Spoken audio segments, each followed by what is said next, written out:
Masyarakat di Kecamatan Enok, Kabupaten Indragiri Hilir dikejutkan dengan munculnya api dari bagian belakang kantor camat Jumat sore. Api begitu cepat membesar dan menyambar ke seluruh bangunan kantor camat yang terbuat dari material kayu. Hanya berselang 1 jam, kantor camat sudah hampir rata dengan tanah. Warga sekitar tidak dapat berbuat banyak. Kobaran api yang menghanguskan kantor camat tersebut hanya menjadi tontonan warga. Begitu juga dengan mobil pemadam kebakaran. Mereka datang setelah bangunan kantor camat tinggal puing-puing. Penyebab kebakaran diduga berasal dari korsleting listrik. Api dari belakang, dari atas aula yang kemungkinan disebabkan oleh konsleting listrik arus pendek. Saat ini semua ruangan kantor camat seperti yang bisa kita saksikan di belakang saya ini habis hangus terbakar dan semua berkas tidak ada yang dapat diselamatkan. Akibat kebakaran itu, berkas kartu keluarga dan kartu tanda penduduk serta berkas penting lainnya hangus terbakar, tidak dapat diselamatkan. Kerugian diprediksi ratusan juta rupiah. Usai kebakaran, Camat Enok belum tahu akan berkantor di mana. Dirinya akan berkoordinasi terlebih dahulu bersama Bupati Indragiri Hilir. Dari Kabupaten Indragiri Hilir, Riau, Diki Kurniawan, iNews melaporkan.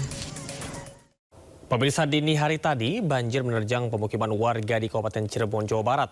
Rumah-rumah dan akses jalan terendam banjir hingga hampir 1 meter.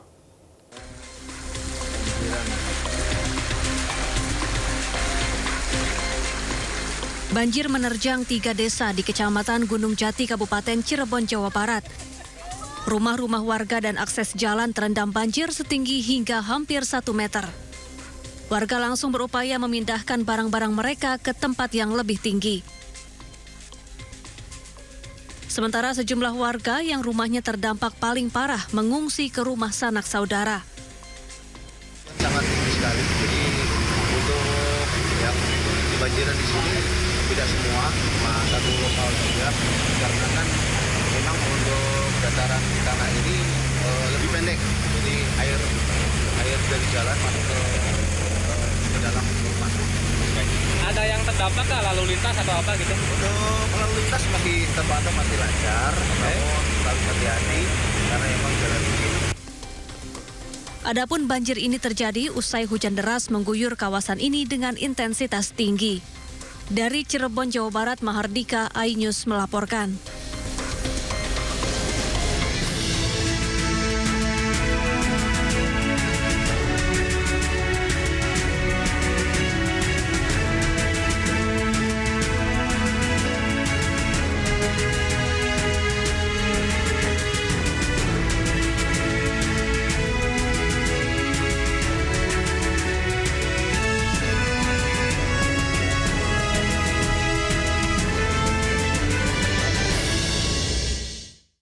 Pemirsa, upaya pencarian korban longsor di Tapanuli Tengah kembali membuahkan hasil.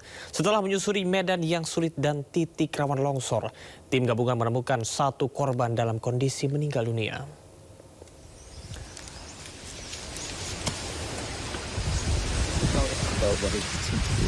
Hamparan lumpur dan tanah yang labil memaksa tim SAR bekerja ekstra hati-hati. Setiap gerakan dilakukan dengan peralatan manual dan memastikan tidak ada titik yang lewat. Proses pencarian berlangsung cukup lama, terutama di area yang sulit dijangkau. Di antara pohon yang tumbang, tim akhirnya menemukan 1 korban dalam kondisi telah meninggal dunia. Jenazah kemudian dievakuasi melalui jalur berlumpur dan dibawa ke pemukiman untuk diserahkan ke pihak keluarga.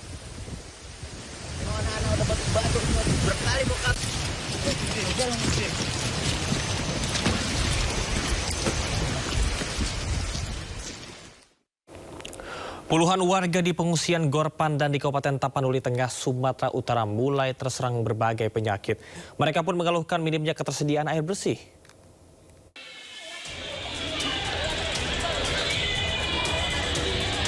Inilah kondisi terkini di Gor Pandan, Tapanuli Tengah, di mana ratusan pengungsi yang terdampak banjir bandang dan longsor hidup dengan fasilitas terbatas. Para pengungsi mengeluhkan soal ketersediaan air bersih yang sangat minim. Kondisi ini diduga menjadi pemicu meningkatnya keluhan kesehatan pengungsi, seperti demam, diare, dan gatal-gatal yang mulai dialami sejumlah warga. Obatnya yang sakitnya kantong batuk, demam, pilek, kayak gitulah penyakit ringannya. Iya, kondisi air bersih nggak ada, nggak mencukupi, ada, cuman nggak mencukupi. Sementara petugas kesehatan mencatat sejak Rabu lalu sudah ada 65 orang yang sakit. Terjangkit pada masyarakat itu demam, batuk, pilek, gatal-gatal, diare. Para pengungsi pun mengaku masih membutuhkan selimut karena sebagian masih tidur di atas terpal sehingga jika hujan mereka merasa kedinginan. Dari Tapanuli Tengah, Sumatera Utara, Sukriyadi Anyus melaporkan. Presiden Prabowo Subianto mengunjungi korban bencana banjir dan longsor di Tanjung Pura, Kabupaten Langkat, Sumatera Utara. Kehadiran Prabowo untuk memastikan percepatan penanganan, pemulihan, dan rehabilitasi pasca bencana.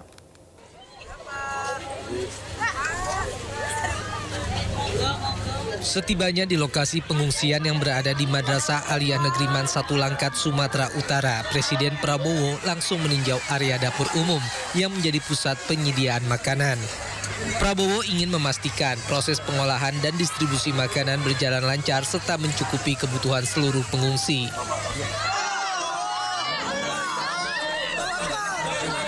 Dari dapur umum, Prabowo yang didampingi sejumlah menteri kemudian menuju area posko pengungsian. Ratusan warga sempat berebut untuk bersalaman. Di posko pengungsian tercatat sebanyak 299 kepala keluarga atau 1.015 jiwa yang mengungsi. Dalam kesempatan tersebut, Presiden Prabowo berinteraksi dengan menyapa satu persatu warga.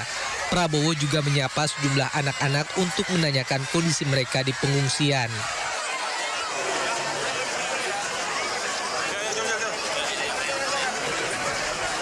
Presiden Prabowo juga meninjau posko kesehatan. Prabowo sempat berinteraksi dengan seorang ibu yang tengah menjaga anaknya yang tengah sakit. Kepada pengungsi, Prabowo menyampaikan bahwa pemerintah akan terus hadir dan bekerja secara terpadu serta akan memprioritaskan keselamatan dan pemulihan kehidupan masyarakat. Saya datang melihat keadaan, nanti kekurangan-kekurangan sudah dilaporkan kepada saya, segera kita atasi. Tadi dilaporkan oleh Gubernur, kekurangan air bersih, air minum. Perbaikan tanggul segera kita lakukan ya. Panglima TNI akan kerahkan, TU akan kerahkan, Angkatan Darat, Kepolisian akan kerahkan semua kekuatan kita. Alhamdulillah Sumatera Utara sudah lebih baik kondisinya. Ya. Sejak terakhir saya datang, saya akan terus memantau perkembangan. Seperti diketahui, kedatangan Presiden Prabowo ke Kabupaten Langkat ini merupakan kunjungan kedua usai dirinya kembali dari lawatan ke luar negeri. Sehari sebelumnya atau kemarin, Presiden Prabowo mengunjungi korban bencana di sejumlah kabupaten di Provinsi Aceh. Tim Liputan iNews melaporkan.